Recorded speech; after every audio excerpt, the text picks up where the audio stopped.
You're clean, aren't you? Except for your tower.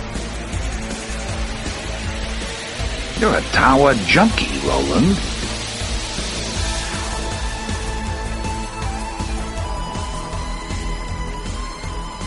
Hello and welcome to Tower Junkies, presented by ObsessiveViewer.com. Tower Junkies is a podcast devoted to Stephen King and his magnum opus, the Dark Tower series. We discuss the themes, characters, and mythology of the series in Palaver episodes, and review the books and comic series in Kef episodes. We also discuss King novels related to the Dark Tower, non-Tower King novels, TV and film adaptations of King's work, and the latest news about potential Dark Tower-related adaptations. You can find more of our work at TowerJunkiesPod.com and follow us on every level of social media at TowerJunkiesPod. I am your Din, Matt Hurt, and with me today is my commate, Tiny. How's it going, Tiny? It's going well. Yes. Din. Yeah. It's been a while. It has been a while. This is not a new podcast. No. Yeah. Yeah. Sorry. Well, I mean, check out Obsessive Viewer. We've been pretty steadily, with the exception of like a 2-month span, right? Recording on there. Yep. So, yeah. Yeah, which is a good segue. This podcast is presented by Obsessive Viewer, which we also have the Obsessive Viewer podcast, and also my solo project podcast, Anthology, which is also on a slight hiatus now. Yeah. But hey, we're slowly but steadily getting back into the swing of things. So this is Tower Junkies. First of all, right up top, if you are listening to this and you are located in or around Indianapolis, Indiana, and you have an interest in horror movies, which I think if you're listening to this podcast, you might have one. You do. Yeah, we are hosting at the Obsessive Viewer our 5th annual Shocktober in Irvington event. Shocktober in Irvington is a one-night event screening of short horror films from local filmmakers. We rent out a small venue in the small hamlet of Irvington on the east side of Indianapolis. We screen the short films, do Q&As with the filmmakers after each screening, and then raffle off prizes, gift cards to local businesses, and just generally a great time. It's called Shocktober in Irvington. This year it's on October 12th at 8 p.m. at the Playground Productions Studios in Irvington. You can find more information as well as a link to buy tickets at shocktoberinirvington.com. Right now, tickets are on sale for $6. That is the early bird price. Here in a couple of weeks, it will go up to the main price, the general price of $8. So buy your tickets now. If you use the promo code podcast2, when you check out, you will get $1 off the price of the ticket. So go ahead and do that. It's going to be great. It's going to be a great night. And also, this is a good segue here. We are almost committed to, or we're almost confirmed to have, one of the short films be, 5 After 5 Productions adaptation of The Man Who Loved Flowers, a Stephen King short story, one of the Dollar Baby, projects. Awesome. Yep. From, Cameron Grimm and the 5 After 5 Productions team, which if you're a subscriber of this podcast, you will have heard me interview them. So that's more incentive to go to Shocktober in Irvington. Tickets are on sale now. Once again, shocktoberinirvington.com, October 12th. See you guys there. Whew. Awesomeness. Okay. So, Tiny. Yes, sir. Today on the podcast, we are going to be reviewing or discussing, really, the first 2 episodes of Hulu's new series inspired by the work of Stephen King. That series is Matt Hurt's fantasy TV series from his dreams. Nice. Castle Rock. Nice. Castle Rock is what it's known as colloquially. Unofficial title. Yeah. Right. Yeah, so basically, we're going to be reviewing the first 2 episodes of Castle Rock. Actually, once again, before we do that, a couple of news items to go through. Yes, good news. Yeah, great news even. Yeah. So there's been some news, around the Stephen King-verse. Castle Rock, just today, as of this recording, was officially renewed for a second season. Yes. Which is fantastic. Yes, it is. And there was an article on Variety, on Variety.com. Did you read any of that, or did you just I kind of parsed through it a little bit, yeah. Okay. There was one quote on it from, like, the head of Hulu that I wanted to mention here because it made me very excited. They were talking about how, like, Hulu obviously did 11/22/63, and they just recently licensed the 1990s TV movie adaptation of it, so they have that on their service. And like the head of, what is his official title? Hulu's senior vice president and head of content, Craig Erwich, and it's got a lot of good quotes from him. But one that I want to point out is that he said that that with all of the, like with Castle Rock, they're seeing a lot of people watching 11/22/63 now, and also it. And he said this quote, we have the ability to create a whole Stephen King experience. I think that will accumulate over time. So not necessarily like creating new content, but like just getting the rights to different Stephen King properties, and also hopefully creating new content as well. Which is just super exciting. I'm really happy for this. This is a great time to be a Stephen King fan. Oh, totally. Yeah. The article from Variety that you're referencing was like resoundingly positive. Totally. And like the guy Erwich that you mentioned, he's like, like not just positive, but he's like enthusiastic about it. Like, totally. You can tell he's excited the way that we get excited about Stephen King stuff. Oh, so absolutely. That's, like I said, good news. Absolutely. Very good news. Super happy about that. Yep. And then also, speaking of people who are enthusiastic over Stephen King, Josh Boone. Yes. was attached to adapt The Stand years ago, like 4 years ago. And it was just announced, I think today, that, CBS All Access is going to be adapting The Stand as a TV series on CBS All Access. And he is going to be involved with it. Okay, that's good. Which is super exciting because that guy, if you listen to his episode of Hollywood Babylon from 2014, he's very much a Stephen King fan. And even his movie, like I think it was like one of his first movies, Stuck in Love, with Greg Kinnear and I think Nat Wolff and a bunch of other people. Actually had like Nat Wolff's character was obsessed with Stephen King, and he has this whole thing where he tells a girl about how it is a transformative work of art, the novel, and how it's about growing up and everything and stuff. Yeah. And then it Stuff actually, and things. yeah, and actually has a voice cameo from Stephen King. Oh yeah, that's right. Yeah. I remember that. But this article on Den of Geek announced the Stand miniseries, I guess. It's, I believe they said it's planned to be like a 10-hour? 10-part one. Yeah, well, 10 hours. I don't think they said 10 parts, but 10 hours. Right. Yeah. Which is great. Yeah, Great. totally.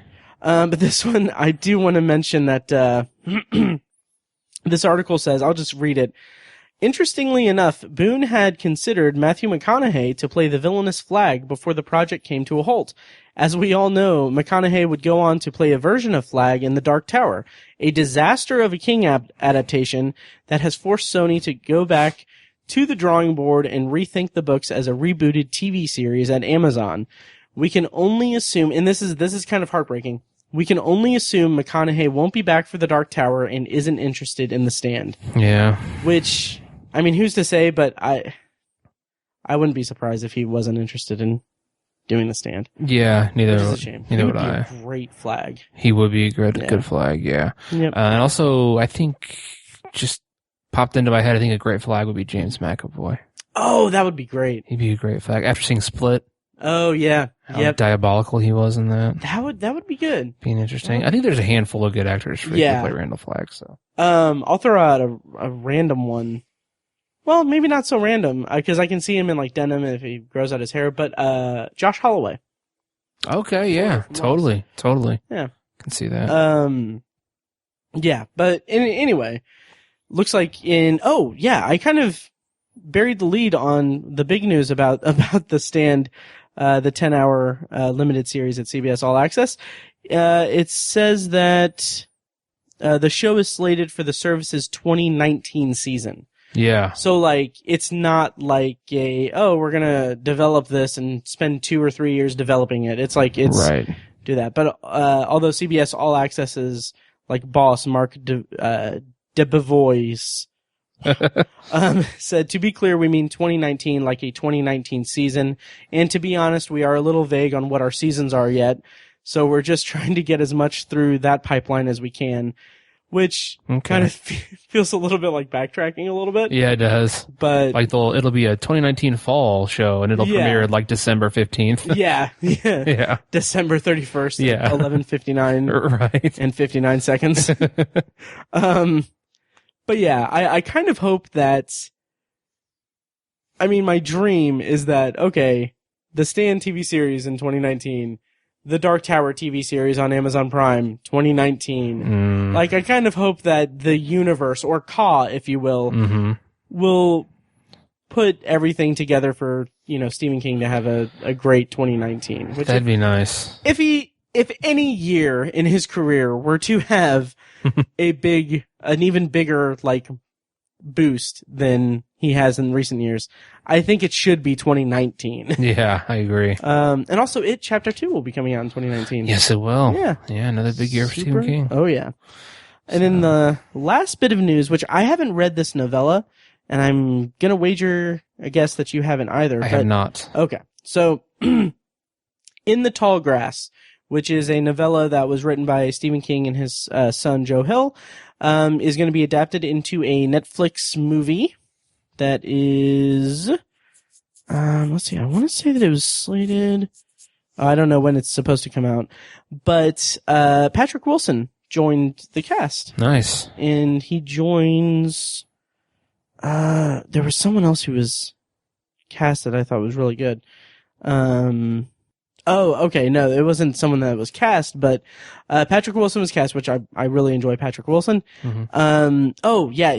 James Marsden was originally attached to it, but scheduling conflicts resulted with him departing it. But the movie's going to be directed by Vincenzo Natali. Are you familiar with this guy at all? He sounds familiar. He did. I think I primarily know him from his work on Hannibal, the show. Which is really grisly and freaking awesome. So I'm looking forward to seeing what he does with a King property. Sweet. Yeah. So that will wrap up news. Real quickly, do you want to do a quick Stephen King check-in since it's been fucking 6 months? Yeah, sure. Yeah. Let's see, I picked up a copy of The Outsider. Nice. The new latest book from Stephen King. So, I've read a little bit of it, not too much. Yeah, that's all I really have to say so far. Nice. Eventually we will have to, review it. I read it, in its entirety. I have some mixed feelings on it. Okay. But yeah, we'll have to reconvene and do that. We have a review of Mr. Mercedes in the can that I haven't released yet because I want us to review,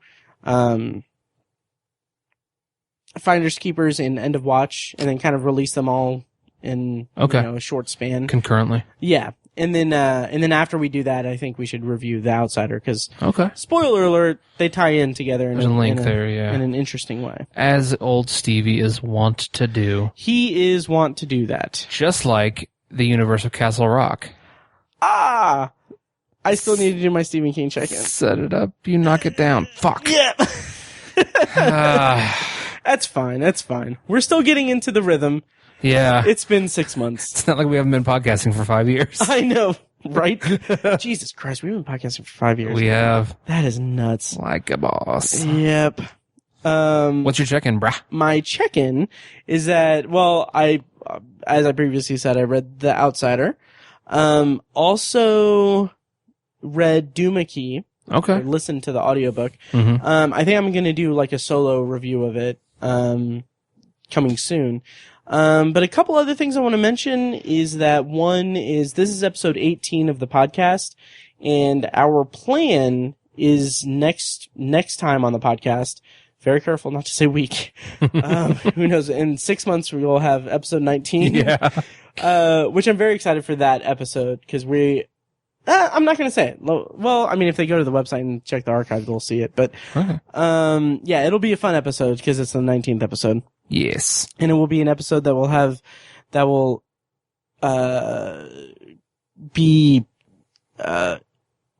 bring about irrevocable changes to the podcast going forward. Nice. Not really, but, you know.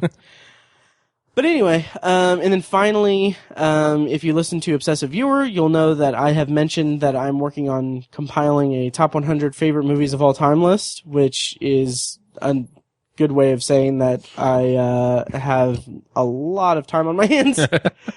But in compiling the short list, I was not surprised at all to see that several Stephen King adaptations were on there. Nice. Spoiler alert, The Dark Tower is not on there. Dang. Obviously, but I mean, but why? Well, you know, every reason. Yeah, all the reasons. All the reasons. I actually had a dream where The Dark Tower was being released on the Criterion Collection. Oh God. And I was really confused by it. But anyway, I mean, if you liked the Dark Tower movie, more power to you. Mm-hmm. We didn't, but my final tidbit about that is that, like The Shining, Shawshank, Stand By Me, a bunch that I'm probably forgetting, but like all those are going to be on my top 100. So nice. Yeah, Shawshank is on my top 25 on Letterboxd. Right. Yes. Yeah. So. Oh yeah. Which, by the way, if you're on Letterboxd, follow us at Obsessive Viewer at Obsessive Tiny. Please do. Yeah. Final thing before we get to our reviews of Castle Rock, but it was funny because I was on Reddit on the Letterboxd subreddit, and like on the Letterboxd subreddit, there's a lot of people that post like, oh, hey, I want more followers, or I want to find people that are like-minded with me. So here's my profile and everything. If, you want to check it out.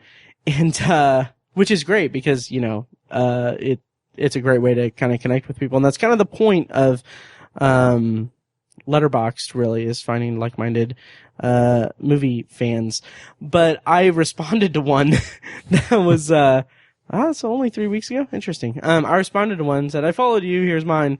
And then the reply was, LOL, I listened to Tower Junkies. Nice. Which was super cool and was something I got to knock off of my bucket list. Like, someone, you know, recognized me in the wild. Totes. Yeah, so that was cool.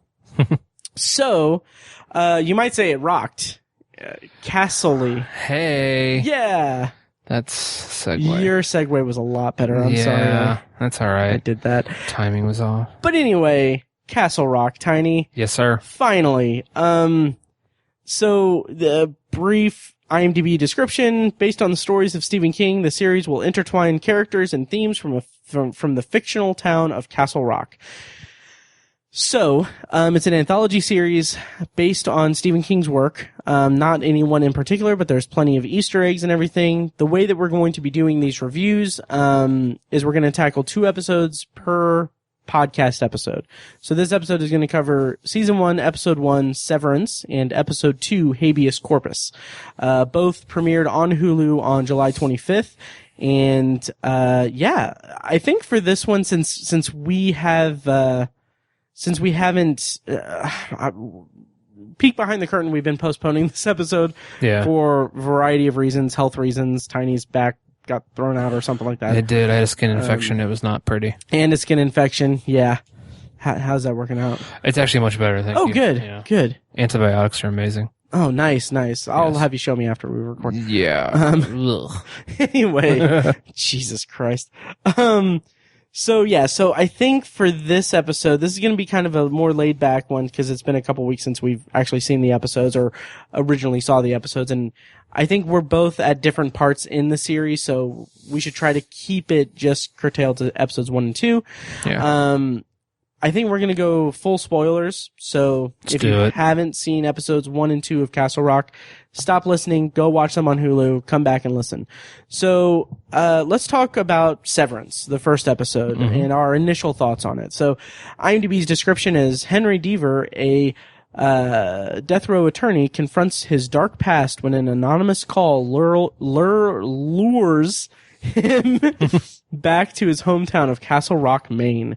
So, Tiny, what were your initial thoughts on the first episode when you watched it? Like, what was your initial reaction? I think it was resoundingly positive. I mean, very, very positive. I was into it quite a bit. I think it sort of falls prey to the burden of introducing a story. Being a pilot, pilots are usually not that great, right? Or it's difficult to just kick something up from nothing. It's hard to do, and so I think it lags a little bit because of that. But it's a really good introduction. I mean, there's quite a bit of intrigue that spikes up. There's some kind of there's action, kind of. There's a freaking decapitation. I mean, that's pretty interesting. You know what I'm saying? So like, it's hard. It was hard to not be interested and be like, okay, I'm definitely coming back for the next episode. Right. So it had a lot of great aspects to it, but again, it had that kind of pilot lag to it. Everybody's still kind of finding their footings as actors and directors and everybody. So, but resoundingly positive. I will echo a lot of those sentiments. So I agree it did suffer from the first episode itis. Yes. And I think that we live in an age now where like Netflix releases everything all at once. Hulu does it a little bit different. They will release the first 3 episodes up front and then do week to week after that, which I think is it's a good way to do it. Yeah, it doesn't bother me really. Yeah.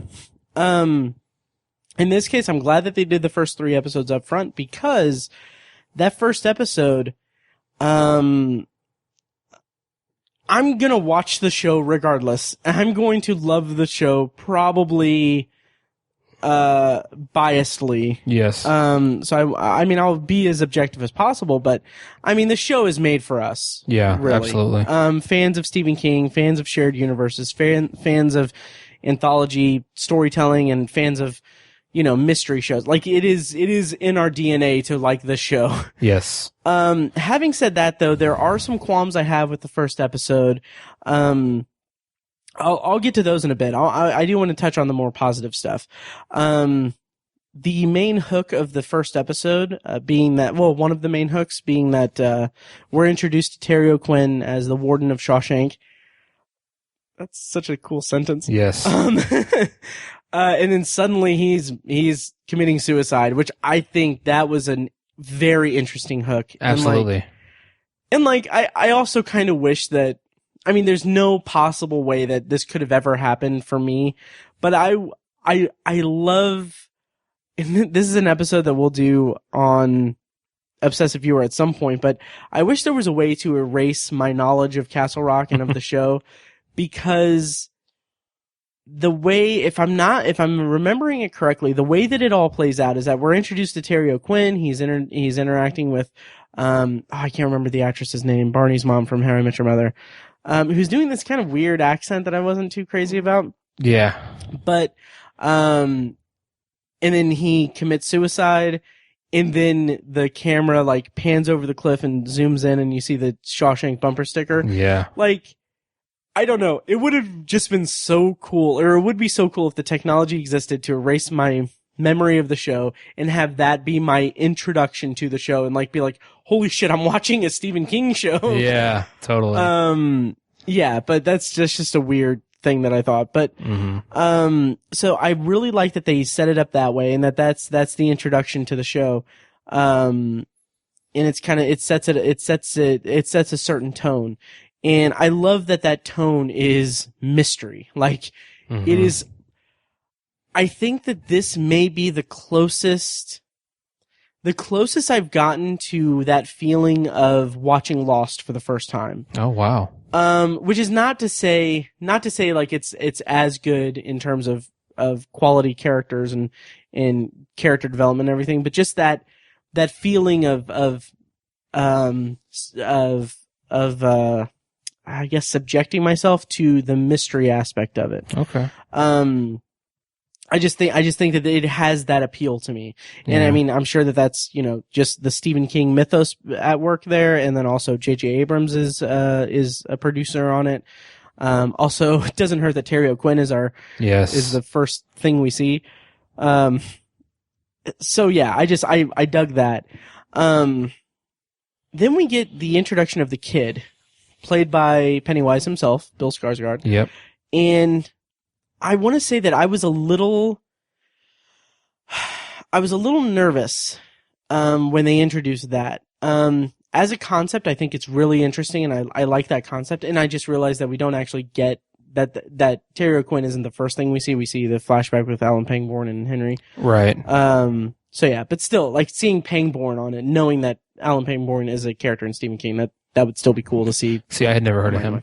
See, I only know of him tangentially. Like, I haven't read the stories that he's mainly focused in, particularly Needful Things. Needful Things, right. But he is mentioned in The Dead Zone. Is he? Man. Yeah, as like a former sheriff of Castle Rock. Okay. Also, Stephen King Cast, the constant reader host over there, he speaks very highly of Alan Pangborn as a character, and like he's the authority on Stephen King. So yeah, I think he has an entire episode that's, because the way that he does his episodes is he'll review a book and then have like Dark Tower Connection episode.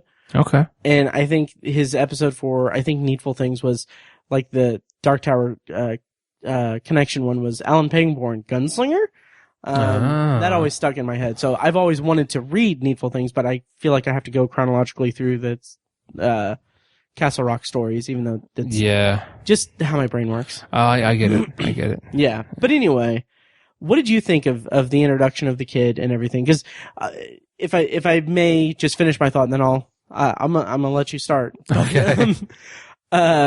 Just when the guard goes down into the hole, and then I think like it was suspenseful, it was unique, it was interesting, and I also loved the set design of that like abandoned cell block. It looked like they made a very conscious effort to mimic the set design of Darabont's movie, and that was something I adored. But the way that we see Bill Skarsgård for the first time, it's like it's really choppy and weird. Like I didn't understand what was going on with it. But what did you think of that whole aspect and all the stuff I've just said for the last 30 hours? No, that's you were on a roll there. Oh, thank you. It actually hit home with me quite a bit more than I think it did with you. Oh, interesting. It was really timely for me personally, because at work I have within a few days of watching this episode, I was working at a school, a particularly large school, and a lot of schools, and actually just really big buildings, they will have tunnels, underground tunnels in them. And you found a kid. No, God, no. But if I heard about that on the podcast, yeah, I was gonna say, yeah. No, I'm not currently in a straitjacket in a mental hospital right now. I mean, of course, I didn't find a kid. No, but these tunnels are for like running utilities, HVAC, plumbing, electrical, all that stuff, because you just can't squeeze that in between walls all the time in large buildings like this. And so a lot of these older buildings, they would incorporate these tunnel systems into the schools, into these old buildings, and they're pretty gross. I mean, they're dirty. No one ever cleans down there. They're dirty. They flood a lot. And so there's usually standing water, bugs, mice, and I have to work in them sometimes. Oh, screw that. Yeah, it's a bummer. It sucks. Yeah. And so within a couple of days, I worked down in this tunnel, and they will have like kind of alcoves in them where they'll have like a big HVAC unit, and that kind of ties into my job a little bit. And so that's what I was doing, is looking at these HVAC units. And So this one particular alcove the lights didn't work in there. So I had to work entirely by flashlight. And, there's tons of sounds. I mean, it's freaky. That's so cool. It's not fun. I don't like it. That's so cool, though. Honestly, like it is scary, and I am scared when I'm down there. I'm not going to say I'm not. Right. But the worst part is just how gross it is. Like, if it were a clean environment and everything, I'd be fine with it. Mm-hmm. I could get over that fear. That's not a big deal. Sure. But it's just how gross they are. Just, ugh. So yeah, like, that was like a day or two before I watched this episode. Oh, that's and awesome. And so, Zalewski walking through that abandoned part of, I also go to a lot of abandoned parts of buildings because they still have fire protection in those parts of the buildings, and I have to access that stuff. So it just struck home with me because, like, man, if I was making a show like this or telling a story like this, when someone has to be in an area like that, like, I would emphasize all the things, all of the grossness and the scariness and the disgustingness of being in those kinds of areas, and they did a pretty decent job with this show. Nice. I think. I think it was cool how the chamber that the boy was being kept in, or the cistern, whatever it was clean inside. Like, it's all disgusting and abandoned and dirty and gross, but then he opens that latch and there's no dust down there. It's not dirty and gross. Right. It's just kind of, I was like, oh, this is intriguing. Nice. And I totally agree with what you said that it was like choppy. Yeah, just the way that one shot was. Yeah, it was kind of a strange way to reveal it. I think it could have been more scary, I think, and could have been done to a little bit better effect. I do agree with that, but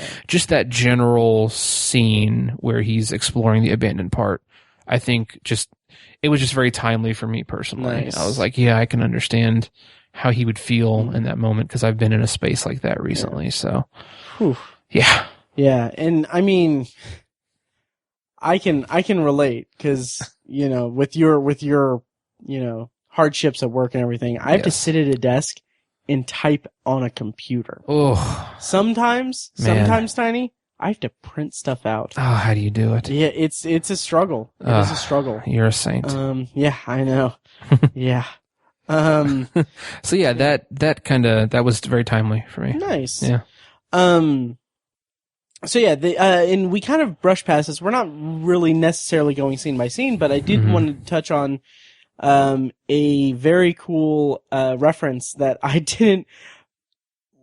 I think the first, because I've watched it a couple of times now, this episode, and the first time I watched it, I was like it was kind of like an against the clock kind of thing, because I was like, I need to watch this episode, or I need to start this show so that we can record. And then I watched it today with a little bit more freedom, but I did not catch on first viewing the actual reference to Shawshank Redemption, where I don't think I caught it. Okay, well, I think it's Zalewski, or when the new warden is going into her office, and like one of the other guards is like, yeah, Shawshank has had a lot of different wardens in her day, and then he says you can even see the bullet hole where Warden and then someone cuts him off, referring to Bill Gunton's character in Shawshank Redemption, Warden Norton. Mm-hmm. If you haven't seen Shawshank Redemption, yeah, see it. First of all, what's wrong with you? Yeah, right. But no, but being back in that office, like they recreated the office very well. They really did. Just like it has that old, the old stained wood accents everywhere, and it just feels like a very Art Deco post-war kind of thing. Like I don't even know if that's the time frame they're going for, but that's kind of when Shawshank is set, post-war kind of type thing. Made me want to play a record over the PA. Exactly. Yeah, it was just cool to be back in that setting. Oh yeah. Oh yeah. And they didn't harp on it or anything. It exactly. was just, I mean, there was that funny throwaway line like you just said, and that's about it. It wasn't really, Yeah. So we're going to be jumping around a little bit here, but Melanie Lynskey. Yes. Now, I don't want to speak out of turn, Tiny, but I feel like you and I are big fans of hers. Yes. And I would say that is because of her role in a season 2 episode of The Shield back in 2003, which was the first time I ever saw her in anything. And it was like, holy crap, like, incredible performance. Absolutely. So I always keep my eye out whenever she's in something, and I'm ecstatic that she's in the show. Mm-hmm. Having said that, though, that first episode, I don't think it did really. I mean, granted, like you said, they had to cram in a lot of stuff. It's very pilot-itis-y of them. Mm-hmm. But I feel like what we got of Melanie Lynskey and her character wasn't enough to make me intrigued into how she fits in it. It wasn't until the second episode that I was more on board with her. Yeah. Because really, in the first episode, all we get is her getting pills from a kid and her, like, going over, like, her little, box of memorabilia about Henry. Mm-hmm. And that's kind of it. Right. And I was just like, I kind of wish that they did more with her. Yeah. Cause and again, I'm curious how she fits into everything. Right. Yeah, but how did you feel about her in the first episode? I agree with that 100% because as we find out in later episodes, she's a much more interesting character. Mm-hmm. There's a lot of depth to her. She's there's a reason why she is the way she is. Right. And they didn't, I understand you can't shoot your whole wad in the first episode and you can't, it's like I said, it's hard to get the ball rolling on a story like this. Yeah. Especially with so many characters and fan base and it's a big deal. And so I understand how it kind of got lost in the shuffle, but yeah, that first episode did not do her character enough justice. Right. But agree. I'm happy with the direction that her character has subsequently taken. Nice. Yeah. Nice. And we'll touch on that later. We will. Right. But yeah, and then, bouncing around some more, Henry Deaver. Yes. I'm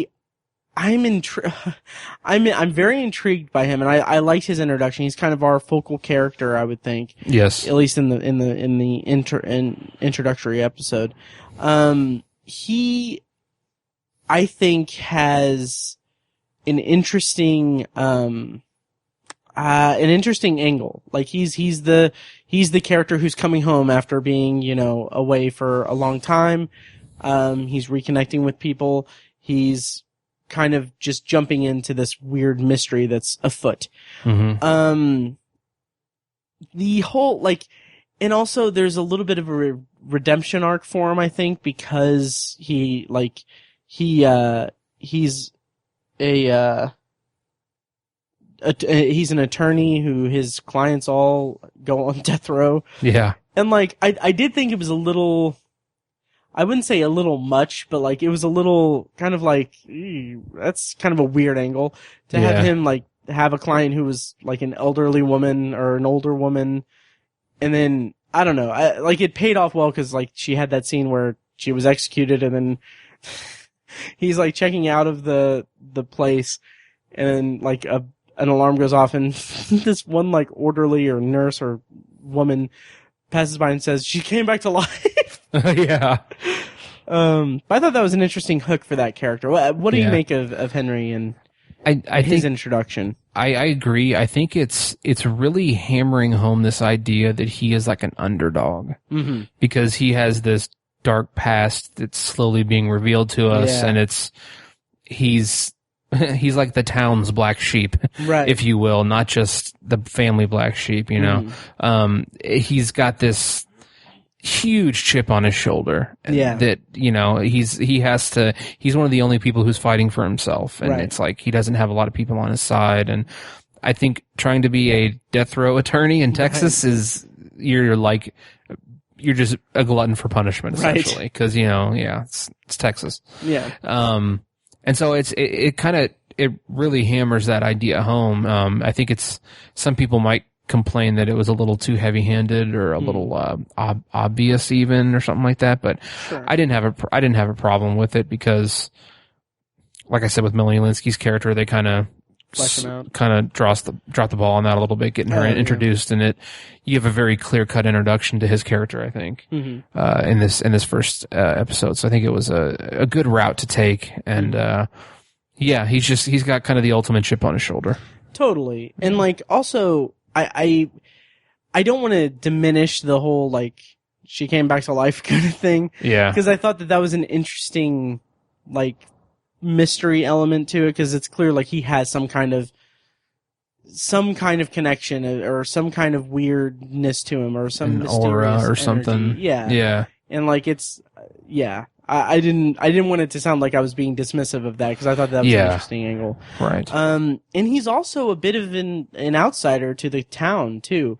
And in that first episode, he's like coming back and he's, kind of trying to find his footing and trying to find out, like, get back into the groove. He reconnects with his mother and, I think the second episode is where he kind of dives deeper into the mystery and everything. But that first episode is more just catching up and getting the pieces in place. Yeah.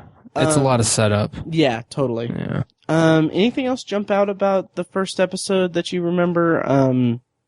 I know there's a lot.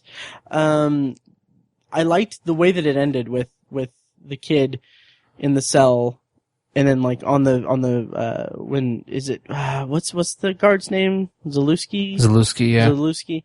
Him like seeing him move around and right. That whole thing. That was a good hook for the end of the episode. Totally. Yeah, they've been good with the hooks so far. Yeah. Because I think this is a we've said before on the podcast and as fans of Stephen King that Stephen King is almost mislabeled as a horror guru. Yes. And so I think what this show has done really well is it has a lot of horror-ish, scary aspects to it, but it's mostly about the characters. And I think this first episode is just mountains of character development and setup and all that, and then you throw in this pretty scary thing at the end to make people realize like we're gonna give you some colloquial Stephen King, but we got a lot of stuff for the fans too, and it's like I think it makes it a broader show. It appeals to a broader demographic, if you will, because there's so much stuff for guys like us. Oh yeah. But then either the casual Stephen King fan or the Stephen King fan who is not a Stephen King fan at all doesn't need to know all these references. And like Castle Rock is such a what's the term I'm thinking of? Nebulous or ubiquitous kind of. Well, no, it's such a I'm so unfamiliar with it. I haven't read the stories. Yeah. It's a dark spot for me, or it's there you go, like a blind spot. Blind spot. There you go. It's such a blind spot for me in the Stephen King world that I was nervous about the show starting because I was like, I'm not going to get a lot of these references, but there's plenty in there for me because I've read Cujo and I've seen Shawshank Redemption, and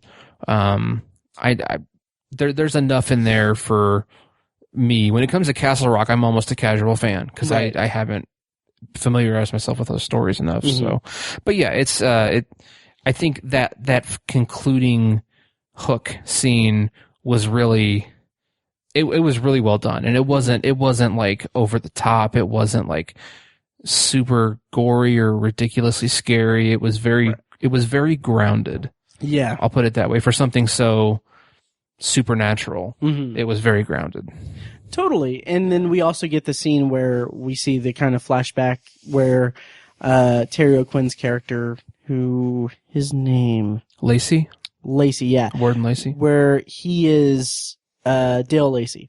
He is speaking to the kid like in a flashback, just saying like when they find you, say the name Henry Deaver, right? And like nice little slice of mystery right there. Yeah. And I got such a Lost vibe off of that. Yeah, totally. Especially with Terry O'Quinn being the character saying it, and like it's John Locke in a hatch. Exactly. Yeah. Exactly. Fucking holy shit! Exactly. Yeah. Like that just hit the nail on the head. Oh my god. Yep. That is, yeah. It's a literal hatch. Right. Oh, man. Oh, that's awesome. So great. That's so awesome. But yeah, I thought that, again, that's a good hook as well. Yeah. And, so that's pretty much in broad terms the first episode. Let's move on to episode 2, Habeas Corpus, which, before we do that, I just want to mention kind of my roundabout, like, overall thoughts on the first episode is to echo your thoughts. It does feel like, even though it was a little bit slow going in the first episode and like establishing the characters and establishing this world and everything, I came away from that first episode really feeling like this is a Stephen King show. it is so, like, not just with the references and stuff, but just the feel of it, the energy of it, how it's a slow build, and just more focused on introducing the characters than anything, while the mystery is kind of secondary to an extent. It just felt so much like the first chapter of a Stephen King novel. And if anything, even though I was kind of a little hit or miss with the actual episode content itself, they at least nailed that tone for me as a fan of Stephen King. Totally. So I was definitely impressed with that. And like you said, great hook for the end of the episode to reel me in for more. Not that there is any level of the tower where I would not watch the the other episodes. But yeah, so episode 2, Habeas Corpus. Plot description from IMDb. The plot summary is Henry gets a new client at Shawshank Prison. Right. And first thing I want to mention with the second episode is, and I don't know if it's, I don't think it's, because at this point of this recording, I've only seen the first 3 episodes. Okay. I don't remember this in episode 3, but I obviously I know in episode 2 it happens, but Terry O'Quinn's voiceover, love that element. Yeah, a really nice touch. Oh yeah. And so the first, like, that entire episode is him, you hear voiceover, it turns out that it's his suicide note that he left for Alan Pangborn. Yeah. Deepening the mystery and everything, just loved that. Loved everything about that.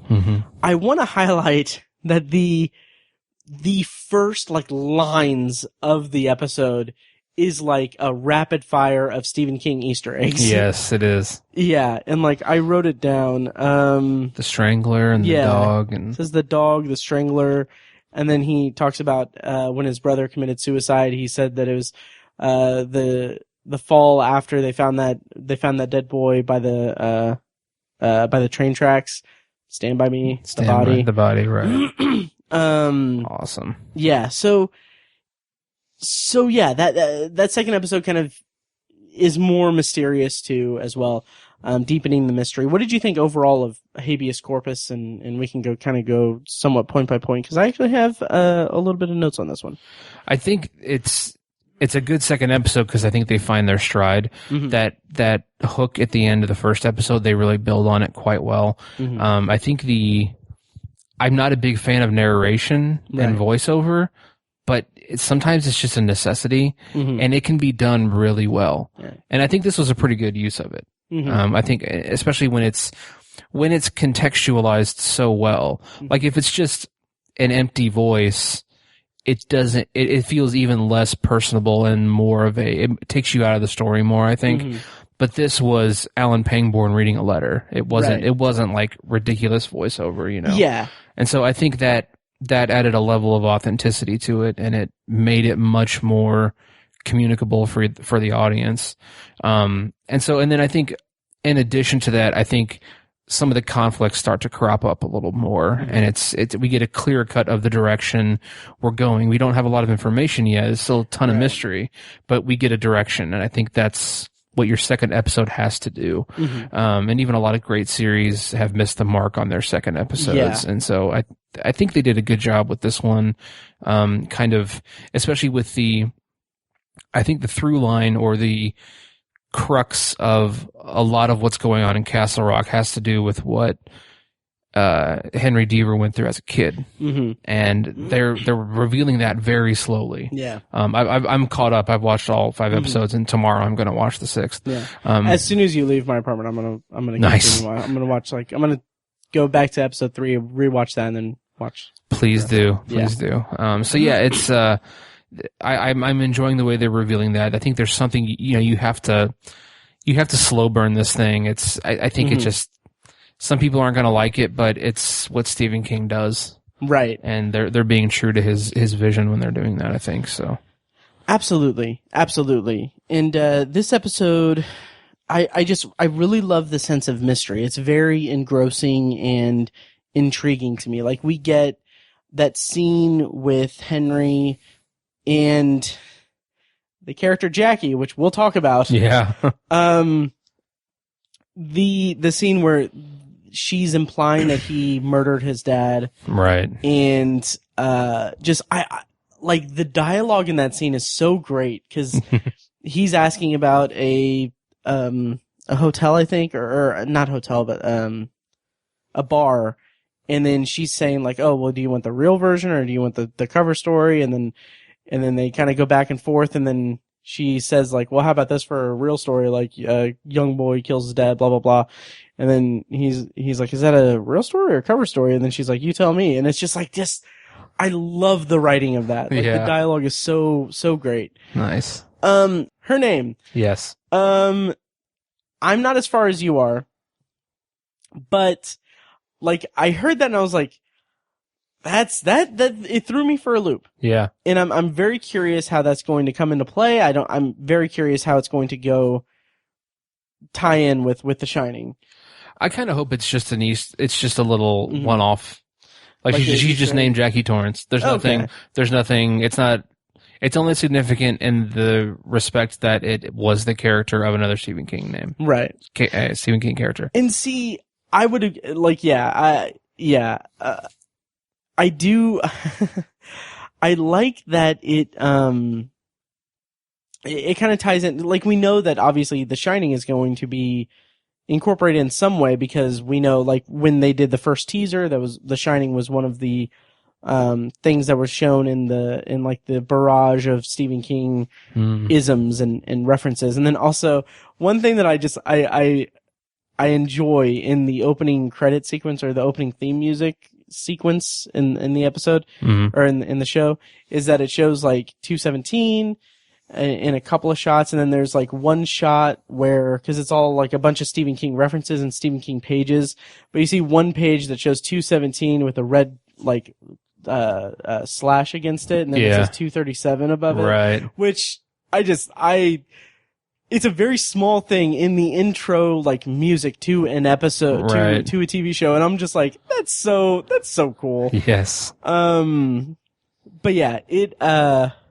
I'm very curious how or if she'll come into play, in the ensuing episodes. Totally, yeah. But yeah, when I heard just Jackie Torrance, I was like, it's weird, because it's not right. like, because like there's no. It's not like character. she's named like Christy Torrance or something like that, you know. Yeah, exactly. Like, it's not like it's Jack E. Torrance. Like it's strange to me, and it's like it's not like, I don't know how it's going to tie in, because I feel like it's similar to, like, it feels like they're making an adjacent reference. Yeah. Rather than a spot on one. Like, it would be the same as if, like, Alan Pangborn was named Eric Pangborn or something. Like, not the actual character, but named. Right. I gotcha. Yeah, I don't know. But we'll see how that unfolds. Like a creative license reference or something like that. Exactly. Yeah. Yeah, she's, well, and plus she's kind of she's an odd character because she's oddly perky and kind of annoying, frankly. Yeah. Against the starkness and dreariness of basically every other character. I totally agree. So she's kind of a fresher breath there, but she's like annoying in like a charming way. Yeah. I don't know if I'm putting that right. And I don't know exactly how she, like, what her character is, because in that episode we only really get her as the in the church, and then in the bar with Henry. And I get the impression, I don't know if this is from episode 3 or not, but like, is she like a reporter or something? Or is it something else? I don't think they've really gotten to that yet. Really? Yeah. Interesting. Yeah. Okay. Well, that's interesting. And I enjoy the angle of her suspecting that Henry killed his dad. Right. And then there was another thing, because his response to her was that that his dad died at home. But then we get the flashback later with Melanie Linsky's character as a kid. I think, is her name Molly? Yes. Yeah. Molly Strand. Yeah. And where the cops come and say that, you know, Henry's dad was found, you know, nearly frozen to death.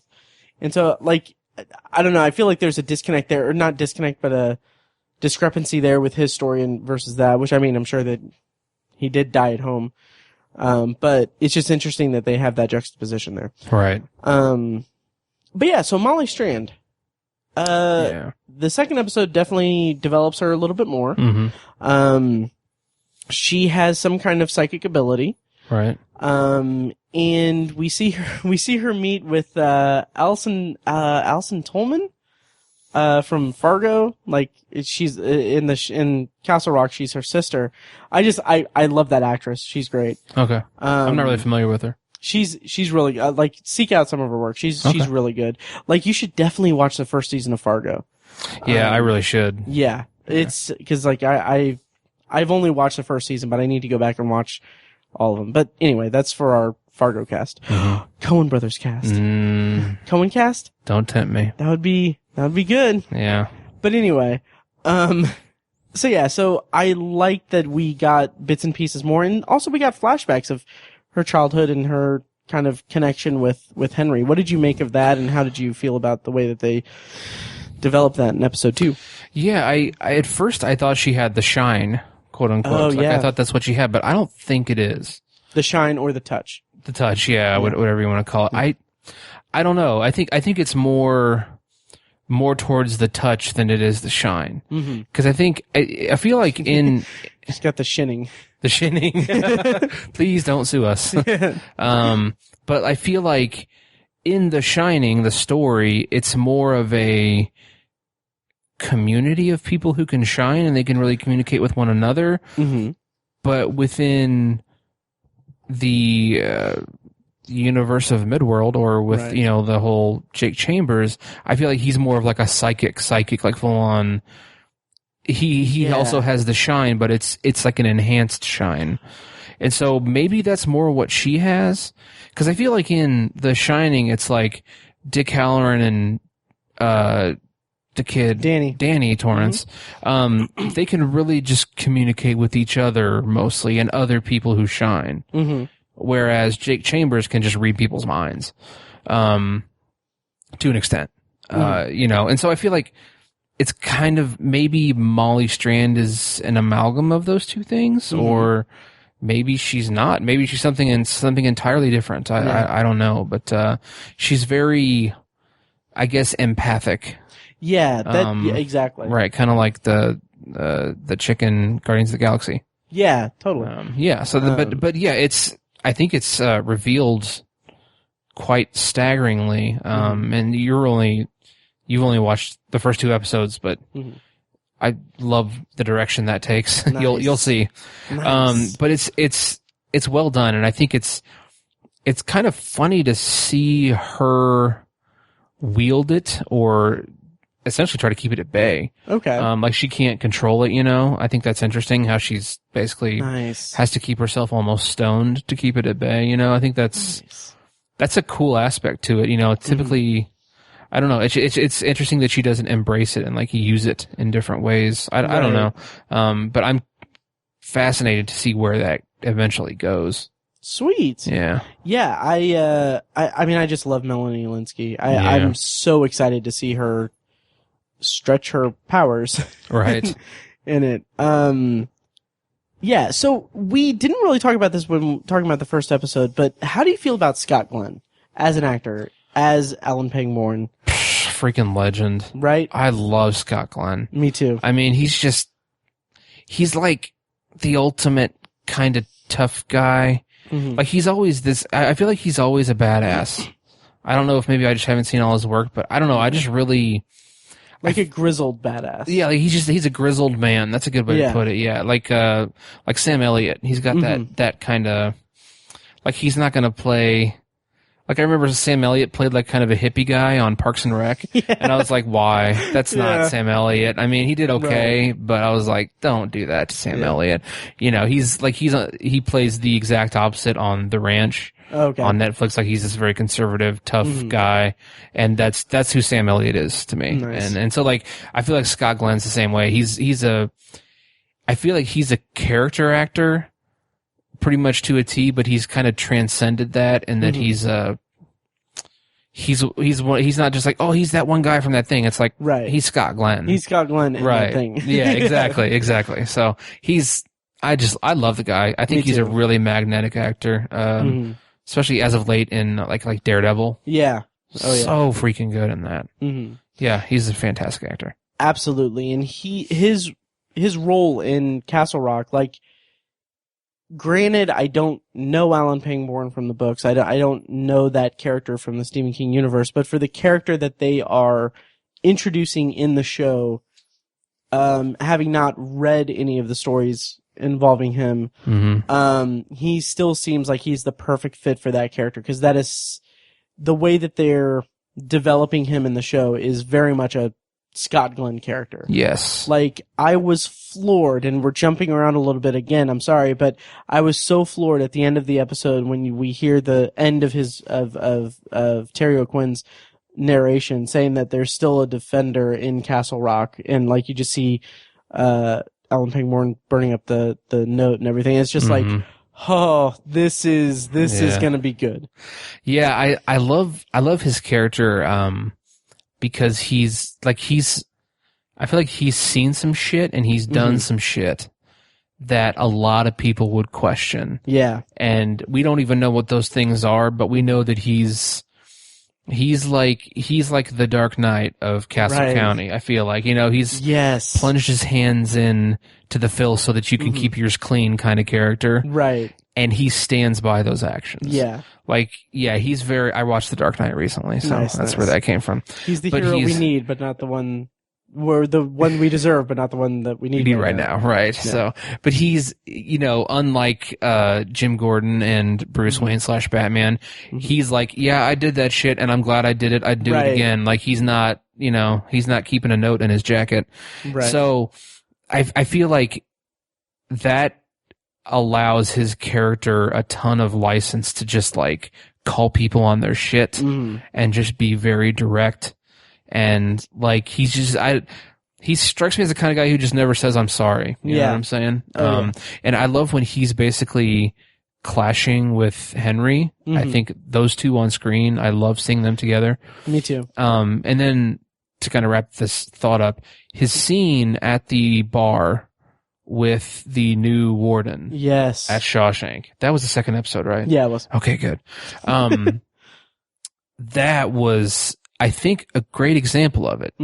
Because of what I'm trying to convey. He walks in there pretty kind of a standard cop guy. He's very cocksure, very like confident, and sits down at the bar, orders a drink, starts telling this story, and he's just like, don't let that fucking kid out. Yeah. I was like, damn. God, that was so cool. It was great. So cool. Yeah, because she was like, who is this guy? Right. I really love that scene. He's so in command of his interactions with people. Yes, exactly. It's beautiful. Yes. And fucking Scott Glenn. I mean, come on. Absolutely. Yeah, and again, going back to the note and everything, and him saying Castle Rock still has a defender even in the dead of night. God, I love this show. Me too. But like that, and then the dialogue that preceded it, talking about how like throughout the episode, Terry O'Quinn's voice is saying that, we've done things and we've tried to do things and keep things at bay and everything. Like, I just love this conspiratorial aspect to the mystery and everything, and I'm very anxious to see what comes of it and everything. Yes. And then, I think really kind of the last thing to really talk about is the kid in this episode. Yes. Man, this was really interesting. I love the way that the voiceover kind of establishes the kid as being basically evil incarnate, the devil, and basically what Lacey was doing was keeping the devil at bay from being released. Right. And I love that as a concept for the mystery. It gives me just like feelings of like Dark Tower isms, to an extent, and like just things like Todash monsters and stuff like that. It has me wondering if he is an iteration of Randall Flagg. Oh my God, that would be so I don't think he is, and honestly, I don't even know if I want that. Yeah. Because I feel like most examples and versions of the Man in Black, he's not. He's a talker. Like he's cocky and he's a talker, and the kid is not that. Mm-hmm. So exactly. Yeah. Him with the Nazi cellmate. That was, and they didn't show anything. They didn't need to. Yeah. Like, I love that. Less is more. Exactly. Yeah. Exactly. Yeah. Because like I had it playing with like the closed captions. I was like, I don't know what he's saying. And like he says like, you don't want to touch me or something. And then the next scene we see of the cellmate is he's like had an autopsy and everything. And they're like, yep, he had cancer. All of it. We don't know how he was standing, how he could have come in without dying. Right. It's like, holy shit, what is this kid? What is he doing? Yeah. Like, what power is at hand in Castle Rock? Right. He didn't just give him a heart attack or a brain aneurysm. He like cancered him to death. Yeah. Like that's. Yeah. He didn't walk past him and just say hate. Right. Jesus. Oh my God. Oh, I had to. Yeah. It's been a long 6 months, Tiny. Yeah, it has. But yeah. But yeah, I thought that was a really interesting way to expand the mystery surrounding the kid and the character and to really deepen the show's grasp on my attention, at least in terms of like anticipating what's coming or theorizing about what's coming. Right. I did hear a theory, or like a friend of mine did have a theory, but I think it's more for like a later episode. Mm-hmm. But yeah, I'll talk about it in the next review, or the review after the next review. But yeah, I think, is there anything really else to talk about episode 2 that you can think of? No, this is a weird thing to say, but I'm kind of looking forward to the next time we record about this, because I'm gonna sit down and rewatch them and really get into them. I don't know if you can tell, but this is my new show. Like I'm really into this. Mm-hmm. And as an example of that, like the first 3 episodes were released on, 4 Wednesdays ago. Mm-hmm. Or it was 2 Wednesdays, the 25th. 25th, yeah. Whatever. Mm-hmm. So those first 3 episodes, I watched 2 of them that night, and I started the 3rd, and I just couldn't finish the 3rd. I didn't have enough time. But then the next week, watch the show on Wednesday as soon as I got home from work. The week after that, watch the show on Wednesday as soon as I got home. Like it's nice. It's going to be it's like appointment television. Right. I'm not going to wait for Thursday or Friday. Nice. To watch the show. Like I'm into it. I really need to get into that because I am the worst with procrastinating things. Yeah. And like, it's just, I need that. Like, I love the show. I love what the show's doing. Mm-hmm. And like I said, this show is made for us. Yes. But I've just got a lot of balls in the air and, a lot of plates spinning. Yep. I campaigned really hard to get my wife to watch the show with me. Oh, really? Because it'd be easier for me to watch it. Oh, yeah. If we both watch it. Right. She not into it? I couldn't get her. I emailed her links to like Wikipedia and shit for like what Castle Rock is. I was like, see, it's really interesting. All these books have converged in this one place, and there was the Strangler and the dog, and she was like, no, you go ahead and watch it by yourself. I was like, damn it. So wow. I am bummed that I couldn't get her to watch it, but that is a bummer. That is a bummer. I'm considering getting my own Hulu subscription. I was just gonna say, because you are using my Hulu. I am using yours, but I'm considering getting it just so I can share my login with my parents. Oh, nice. Because they've been Stephen King fans for like 40 years. Oh yeah, forever. Totally. I remember. I want to say like my first. I don't know if I would say first, like, encounter with a Stephen King book, like, not reading it or anything. Mm-hmm. I remember, like, in junior high, like, when we would have, super cool middle school sleepovers. Yes. I remember, like, in your basement, like, your dad, I think it was your dad's, like, collection, but, like, I remember, like, vividly remember, like, thumbing through a hardcover copy of the Tommyknockers. Yes. And, like, being like, oh, I should read this someday. And here it is, like, 15, 16, 17 years later and 18 years later. Yeah, something like that. Yeah. Jesus Christ, we're old. And I still haven't read the Tommyknockers, but. I haven't read it either, but for good reason, because I know it's like alien stuff and that scares the shit out of me. So now I'm going to have to assign it to you. Yeah. Because now we have this. Yeah. Okay. So anyway, second episode, Habeas Corpus, but how did you feel about it? How did you feel about it?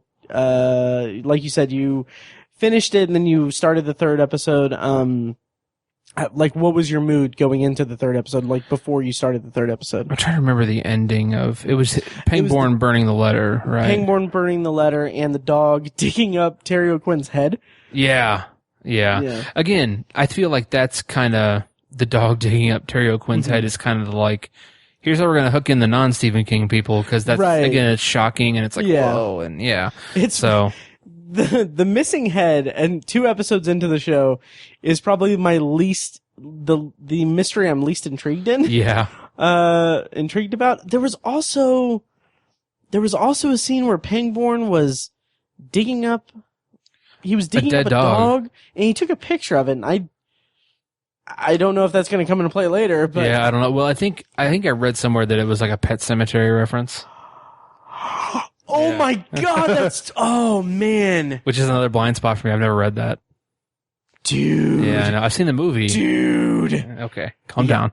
Dude. That'll be our next assignment. Let me see how many.